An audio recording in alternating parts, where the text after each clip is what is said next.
Zdravo, se in tukaj prezentacija.si. V današnjem videu si bomo pogledali videe, ki so govoreča glava in kako odpraviti napake. Kaj je torej govoreča glava? To je stavno video, v kateri vi govorite v živo pred kamero in razlagate ali informacije, ali prodajate nekaj, ali pa recimo dajete daljši izobraževalni video. Iz glave je težko govoriti, zato vedno imejte svoj skript. Namreč tudi, ko ste zverzirani, boste težko govorili iz glave. Prav tako je pomemben čas, minuto do dve, da današnji obiskovalci zdržijo, če je to takšen prodajni kratek video ali pa recimo nekaj preprostega, neko recenzijo in tako naprej, razen za razne informativne videe ali izobraževalne in tako naprej, tisti so pa lahko daljši. Seveda tudi prodajni videi so zares tisti daljši, ko morate res prepričati nekoga, ampak zares za takšne manj pomembne pa je čas zelo pomemben. In ne zapravljate časa gledalca. Sedanje, vstajanje, ugašanje kamer, izgovarjanje očitnih stvari, preslovenčnih napak, vse to moti in to lahko odpravite samo s hitro montažo. Poglejmo prvi primer. Video iz zaprtega spletišča razkrito.com, ki je bil dejansko poslovni blog. Ampak kaj me tukaj moti? Evo primer tipičnega videa, ki je bil na tem spletišču. Poženete.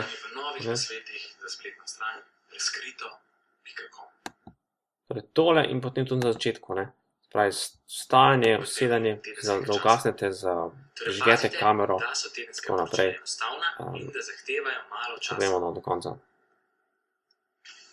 To je za razkrito.com danes dovolj. Za recenzijo, vseeno preveč časa porabljeno, začetek in konec sta pa tista, ki sta tukaj nemoteča. In kako hitro rešimo to, jaz tem rečem, sedalno težavo. Poglejmo, kako bi se dalo tale video rešiti pred distribucijo, če je možno. Torej najdemo začetek, kjer se začne sploh video dogajati. Tukaj. No, tukaj malo točko najdemo ta pravo, kjer bi se lahko video začel, da ne bo tega sedanja pred kamero. Poznačimo vse skupaj. Tale delček zbrišemo. Ja, to bi bilo že kar v redu. Zdaj pa še na konec. Konec je dejansko nepomemben in tudi isto pride do vstajanja na kamero in ugašanja. Zbrišemo na enem delu, pogledamo, če je to v redu. Ja, to je to. 37 sekund, pa bi video bil rešen. No, še ena možnost je pa, da si kdorkoli kupi daljinec. Preverite, če z vašo videokamero obstaja daljinec, recimo za mojo kamero Kodak Z8 obstaja ta lušen daljinec, stane 9 ali 10 evrov, skratka noben strošek za to, da so vaši obiskovalci bolj zadovoljni in da tudi vi izpadete bolj profesionalno. Gremo na drug primer. Aleš Lisac, eno prodajno vabilo, zdaj da me ne bodo napadli njegovi privrženci. Tudi jaz spremljam odlične marketinške nasvete tega strokovnjaka, vemo, ampak za razne e-poštne marketing, pa video marketing, spletni iskalni marketing, mobilni marketing, Facebook marketing, pa samo vam predlagam, da spremljate tudi znanje z drugih strokovnjakov, skratka ne samo na enega strokovnjaka staviti se. In če bo samo eno od teh mojih nasvetov video pozdraviti 30 dni, ali vam prihranil čas, ali prihranil denar, ali vam pa prinesel nekaj več denarja, potem sem dosegel svoj namen. No, poglejmo si naslednji video, da boste ugotovili, na kaj mislim. Ne boste obžalovali. Komaj čakam, da začnemo.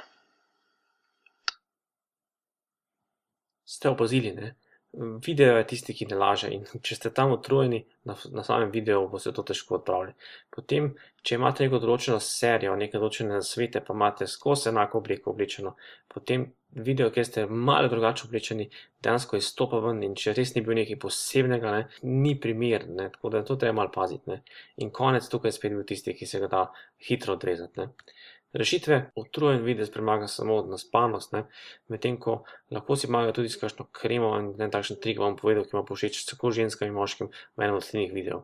Medtem ko za obleko jasno treba pogledati obstoječe video posnetek, ki ste že naredili v določeni seriji in se pač enako obleči, tako potem se vas prepoznajo v določenem recimo CD-ju ali pa DVD-ju ali pa v videotečaju, morate biti enako oblečeni, potem dejansko ljudje lahko povežejo to celotno serijo in vsebino s tem, kar ste bili oblečeni. In za konec jasno ste vedeli, kakšne recepte za montažo. Tretji primer, podjetje v Sloveniji, ki dela tudi izobraževalne videe, zadnje čase so precej navalili s temi videi, ampak kaj je recimo težava naslednjega videa? Ta prva težava, ki se pojavi, kadar pošljete video na videoportale in jo hočete vstaviti v svoje spletne strani, je potem tole koda. Koda dobite, ampak tole je očitno narobe uporabljena koda, ker če greste tale video pogledati na YouTube, kaj lahko tako naredite, da kliknete sem, boste videli pri skupni rabi, pa pogledate kodo vdelaj, imate tukaj točno kodo, s katero lahko enostavno vstavite vaše spletne strani in se bo video prikazoval na vaši strani.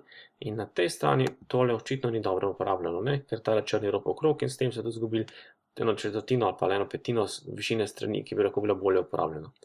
No, pa če si pogledamo tisto, kar me tukaj moti. Anatomija landing pagea izgleda takole. Kot vidite tukaj narisano na tabli.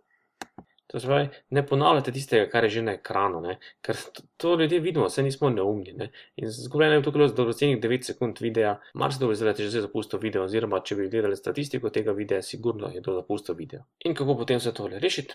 YouTube kodo seveda lahko uporabite, zdaj je postala že s tem okvirjem uporabna, ne? In tudi veljavna spletne strani imajo seveda določen standard HTML. Prej je bilo to težavo, treba ročno popraviti, tako da zdaj tega ni več. Pri slovenščini napaka pomaga samo montaža, nasnemavanje in tako naprej. Pri očitnosti, ne, vse to pa lahko dejansko zelo skrajšate veliko videov, tudi do četrtino časa, samo da zrežete ven tisto, kar je odvečno in kar obiskalci že sami vidimo ali ugotovimo takoj, ne da moramo to slišati še posebno razlago. Torej, kaj boste danes odnesli za seboj? Če imate sedalno težavo, potem, če se ne morete rešiti, imate osebni blog ali pa to spremenite, popravite z montažo in potem lahko tudi profesionalno spletišče dobro izpade. Težava kontinuitete, čisto enostavna rešitev, če je to ista serija, če je to isti DVD, isti CD-ROM, isti elektronski tečaj, uporabite isto oblačilo. Kaj pa dolžina videa? Izrežite vse očitnosti, vse e-je, pa m-je, pa razne kašljanje, kihanje, sploh ne spada in tako naprej, pa tudi razni kozarci vode, če morate res piti vodo, spada to samo v daljše seminarje oziroma spletinarje, ne? Tako da tega ne počnete s prekrajših videov do 5 minut. Aha, da ne pozabim, ko smo že ravno pri spletinarju, namesto spletinarju daljše sem se odločil, da vam ponudim prvi 7 dni brezplačno elektronski tečaj moj video prodaja, ki vam bo razložil ravno to, kako preprosto posneti video z obstoječo programsko opremo, ki jo že imate na vašem računalniku, ali pa dejansko to tudi naredite brezplačno prek interneta. In prvi 7 dni vam bo dalo tisto osnovo za naprej, če boste že pa več, boste se potem lahko odločili za nadaljevanje tečaja. Hvala, Sergej Hinc tukaj, prezentacija.si in uspešen video vam želim.